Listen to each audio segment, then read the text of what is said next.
Hello everyone, welcome to civil वाला daily current affairs. आज है 24 जुलाई और डिस्कशन स्टार्ट करने से पहले जैसा कि आपने थंबनेल पे देखा होगा कि जो एलजीबीटीक्यू समुदाय के लोग हैं उन्हें जेल में समान अधिकार देने की बात हो रही है। तो सबसे पहले हमें पता होना चाहिए कि एलजीबीटीक्यू कम्युनिटी है क्या। भारत में यह एक विशिष्ट सामाजिक समूह है और इन्हें थर्ड जेंडर भी कहा जाता है। एलजीबीटीक्यू अगर हम देखें तो एल फॉर लेस्बियन है, जी फॉर गे है, बी फॉर बाइसेक्सुअल है, टी फॉर ट्रांसजेंडर है और क्यू फॉर क्वीर को बताता है। और ये ऐसे लोग होते हैं जिनका जो आकर्षण है वो दूसरे जेंडरों के लिए नहीं होता है, मतलब सेम सेक्स के प्रति ज़्यादा आकर्षण होता है। और हाल ही में केंद्रीय गृह मंत्रालय ने राज्यों और केंद्र शासित प्रदेशों से कहा है कि समलैंगिक समुदाय एलजीबीटीक्यू के सदस्यों को जेल में समान अधिकार मिलने चाहिए। गृह मंत्रालय ने मॉडल जेल मैनुअल 2016 के आधार पर एलजीबीटीक्यू प्लस समुदाय के कैदियों को अधिकार सुनिश्चित करने को कहा है। अगर हम ये देखें कि मॉडल जेल मैनुअल 2016 क्या है, तो ये भारत में जेल प्रशासन के लिए दिशा निर्देश से रिलेटेड है और इसमें जो है व्यापक 32 अध्याय हैं। और ये संविधान का जो अनुच्छेद 39A है, जो कॉन्स्टिट्यूशन में 39A दिया गया है, जिसमें समाज के गरीब और कमज़ोर वर्गों को मुफ्त कानूनी सहायता देने का प्रावधान करता है, उससे रिलेटेड है। अब शुरू करते हैं डिस्कशन। डेट है आज की 24 जुलाई और सबसे पहले आज का कोड देख लेते हैं। Poverty is like a punishment for a crime you didn't commit. तो पोवर्टी एक ऐसा पनिशमेंट है जो लोग गरीब होते हैं उनके लिए जो उन्होंने क्राइम किया भी नहीं है। मान लीजिए कोई दो लोग हैं, प्रियंका और प्रिया। प्रियंका है जो बहुत ज़्यादा अमीर घर में पैदा हुई है और उसे हमेशा से उसका एजुकेशन भी बहुत अच्छी तरीके से हुआ है, उसकी हेल्थ का भी ख्याल बहुत अच्छी तरीके से रखा गया है, तो वो आगे जाके के एकेडमिक्स में भी बहुत अच्छा करती है और करियर उसका बहुत अच्छा है। वहीं दूसरी जगह एक प्रिया है लड़की, जिसका जो है जन्म एक बहुत गरीब परिवार में हुआ है, जहाँ पे स्कूल की भी व्यवस्था नहीं है, खाने की भी व्यवस्था नहीं है, 2 टाइम का उनको खाना भी मिल जाए तो बहुत बड़ी बात है। तो अब इसमें क्या कर सकते हैं, वो जो प्रियंका है वो एकेडमिकली बहुत आगे निकल गई, लेकिन उसी के जगह पे सेम एज की जो प्रिया है वो माल न्यूट्रिशन का शिकार हो जाती है। तो इसमें क्या प्रियंका और प्रिया की गलती है? अगर लोग कहते हैं कि कर्मा डिपेंड करता है, मुझे नहीं लगता, लेकिन हम प्रैक्टिकल बात करें तो यहाँ पे गवर्नमेंट का जो इंटरवेंशन है वो सबसे इम्पॉर्टेंट है। गवर्नमेंट कर रही है पर इतना भी नहीं कर पा रही, क्योंकि 1% लोगों के पास में मोस्ट ऑफ द वेल्थ है। तो इसलिए गरीबी को हमें इस तरीके से देखना भी नहीं चाहिए कि हाँ उनके कर्म ऐसे रहे होंगे या मेरे कर्म बहुत अच्छे हैं, ऐसा नहीं है। ये गवर्नमेंट का काम है कि जो भी सबको ले कर के चले, अमीर गरीब मिडिल क्लास सबको ले कर के चले। और ये कोट है, ये आप जो है हमारा जो जीएस के पेपर्स होते हैं वहाँ पे आप इसको कोट भी कर सकते हैं। जैसे जीएस पेपर 1 है, पेपर 3 है, वहाँ पे जो पॉवर्टी से रिलेटेड चीज़ें हैं वहाँ पे ये कोट आप यूज़ कर सकते हैं। पहला क्वेश्चन है जो कल हमारा था रिवीजन क्वेश्चन, तो उसका जो आंसर था वो हमारा ये था, ऑप्शन बी सही था हमारा।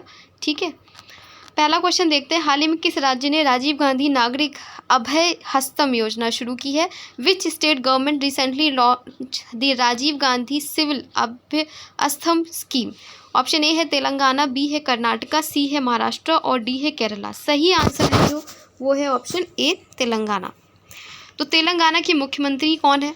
रेवंत रेड्डी हैं, ने राजीव गांधी सिविल अभय हस्तम योजना 2024 शुरू की है। ये योजना आर्थिक रूप से कमज़ोर जो EWS SC ST को 1 लाख रुपए की फाइनेंशियल जो है एड दी जाएगी, जिन्होंने UPSC प्रारंभिक परीक्षा उत्तीर्ण की है, ताकि उन्हें मुख्य परीक्षा की तैयारी में मदद मिल सके। इस योजना का उद्देश्य राज्य में सिविल कर्मचारियों की संख्या बढ़ाना है। पात्र छात्रों को जो है वेबसाइट पे वो आवेदन कर सकते हैं, लेकिन आप लोगों में से कोई हो जिसने UPSC क्लियर किया है या वहाँ से इस स्टेट से बिलोंग करता है तो वो इस स्कीम के लिए जो है एलिजिबल है। नेक्स्ट क्वेश्चन है हमारा, हाल ही में किस संस्थान को बागवानी विज्ञान के क्षेत्र में अग्रणी कार्य के लिए सर्वश्रेष्ठ प्रौद्योगिकी पुरस्कार मिला है? Which institute has receive the best technology award for its pioneering work in the field of horticulture sciences. Option A है सेंट्रल इंस्टीट्यूट ऑफ सब ट्रॉपिकल हॉर्टिकल्चर, बी है हमारा भारतीय मसाला अनुसंधान संस्थान, सी है भारतीय बागवानी अनुसंधान संस्थान और डी है केंद्रीय कपास प्रौद्योगिकी अनुसंधान संस्थान। इसका जो सही आंसर है वो हमारा है ऑप्शन बी, भारतीय मसाला अनुसंधान संस्थान। तो भारतीय मसाला अनुसंधान संस्थान को बागवानी विज्ञान में अपने काम के लिए सर्वश्रेष्ठ प्रौद्योगिकी पुरस्कार मिला है। केंद्रीय कृषि मंत्री शिवराज सिंह चौहान ने ICAR के 96वें स्थापना दिवस के दौरान यह पुरस्कार प्रदान किया गया है। नेक्स्ट क्वेश्चन है हमारा, हाल ही में समाचारों में रही निर्यातित उत्पादों पर शुल्क और करों की छूट योजना किस मंत्रालय की WTO अनुपालन योजना है? Remission of duties and taxes on exported products scheme recently seen in news is a WTO compliant scheme of which ministry? Option A है मिनिस्ट्री ऑफ डिफेंस, बी है मिनिस्ट्री ऑफ एग्रीकल्चर, सी है ministry of commerce और D है ministry of finance. सही answer है हमारा ministry of commerce की है ये। तो चाय उद्योग RODTEP योजना के तहत निर्यात प्रतिस्पर्धा को बढ़ावा देने के लिए उच्च दरों की मांग कर रहा है और ये उसी से रिलेटेड है, मिनिस्ट्री ऑफ कॉमर्स से रिलेटेड है। नेक्स्ट क्वेश्चन है हमारा, हाल ही में किन पूर्व भारतीय खिलाड़ियों को अमेरिका के न्यू पोर्ट में अंतर्राष्ट्रीय टेनिस हॉल ऑफ फेम में शामिल किया गया है?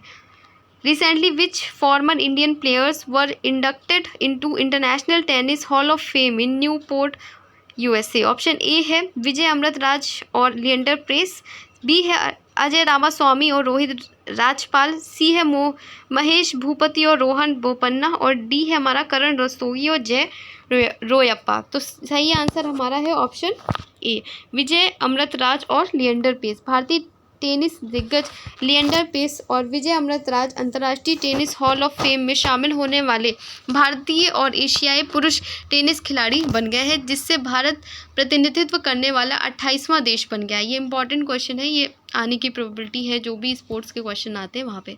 हाल ही में खबरों में रहा rapid Apophis mission for space safety किस अंतरिक्ष एजेंसी से रिलेटेड है? किस अंतरिक्ष एजेंसी का गृह रक्षा मिशन है? ऑप्शन ए है नासा, बी है इसरो, सी है ESA यूरोपीय अंतरिक्ष एजेंसी और डी है जापान जाक्सा। तो इसका जो सही आंसर है वो है ऑप्शन सी, ESA। तो यूरोपीय अंतरिक्ष एजेंसी रैमसेस अंतरिक्ष यान 2029 में पृथ्वी के करीब से गुजरने के दौरान क्षुद्रग्रह अपोफिस के साथ रहेगा। अंतरिक्ष सुरक्षा के लिए रैपिड अपोफिस मिशन का लक्ष्य अपोफिस को रोकना है। 13 अप्रैल 2029 को पृथ्वी से 32,000 किलोमीटर के भीतर से गुजरेगा। ठीक है, तो ये याद रखिएगा। इस तरीके के जो मिशंस होते हैं वो ज़्यादा इंपॉर्टेंट होते हैं, जो स्पेस से रिलेटेड होते हैं। जहाँ भी नासा, इसरो, ESA, जाक्सा दिखे वो इंपॉर्टेंट क्वेश्चंस होते हैं, तो उसे याद रखिएगा। नेक्स्ट क्वेश्चन है हमारा, आर्थिक सर्वेक्षण 2023-24 में PM किसान योजना की राशि कितनी करने की सिफारिश की गई है? What is the amount of PM किसान योजना recommended in the economic survey 2023-24? Option A है 8,000, बी है 10,000, सी है 12,000 और डी है 14,000। तो इसका सही आंसर है ऑप्शन ए, 8,000।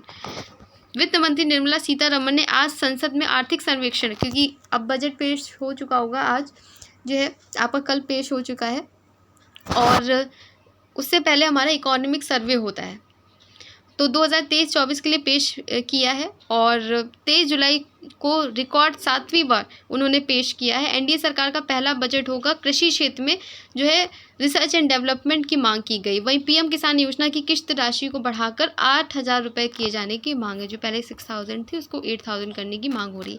नेक्स्ट क्वेश्चन है हमारा, महिला T20 में सर्वाधिक रन बनाने वाली भारतीय खिलाड़ी कौन? Who has become the highest run scorer of for Indian in women's T20? Option A है स्मृति मंधाना, बी है हरमनप्रीत कौर, सी है शेफाली वर्मा और डी है दीप्ति शर्मा। सही आंसर है हमारा option A, Smriti Mandhana.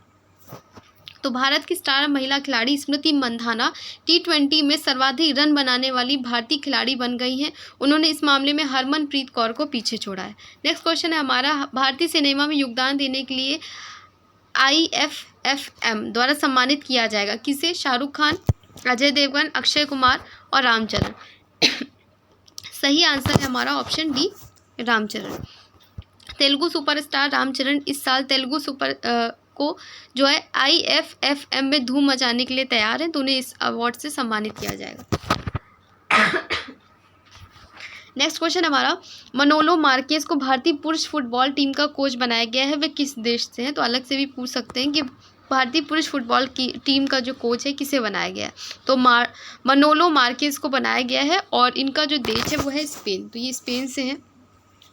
Spain के मनोलो मार्केस को भारतीय पुरुष फुटबॉल टीम का कोच बनाया गया है। वे Indian super league ISL season में FC गोवा के कोच रहेंगे। मार्केस ISL के बाद पूर्णकालिक तौर पर राष्ट्रीय टीम के मुख्य कोच का पद संभालेंगे। नेक्स्ट क्वेश्चन है और आज का लास्ट क्वेश्चन भी है, गेवरा कुसमुंडा किसके लिए प्रसिद्ध है? ऑप्शन ए है उनकी बड़ी कोयला खदानें के लिए, there large coal mines. B है being significant agriculture hubs. C है देयर उनके सुदूर परिदृश्य और पर्यटन के लिए। और डी है उनकी इस्पात उत्पादन सुविधाओं के लिए। तो सही जो आंसर है वो हमारा पहला है, ऑप्शन ए, उनकी बड़ी कोयला खदानों के लिए। तो कोल इंडिया की सहायक कंपनी छत्तीसगढ़ स्थित साउथ ईस्टर्न कोलफील्ड लिमिटेड ने एक महत्वपूर्ण उपलब्धि हासिल की है, जिसके तहत इसकी गेवरा और कुसमुंडा कोयला खदानों को दुनिया की सबसे बड़ी कोयला खदानों में क्रमशः दूसरा और चौथा स्थान प्राप्त हुआ है। तो ये याद रखिएगा। और जो भारत की कुल कोयला उत्पादन का लगभग 10% है।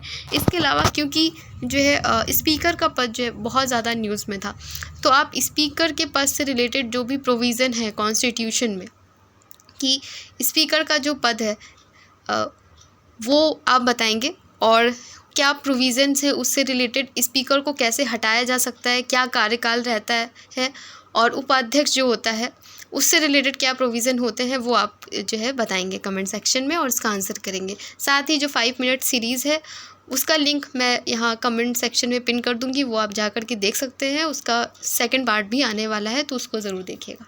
धन्यवाद।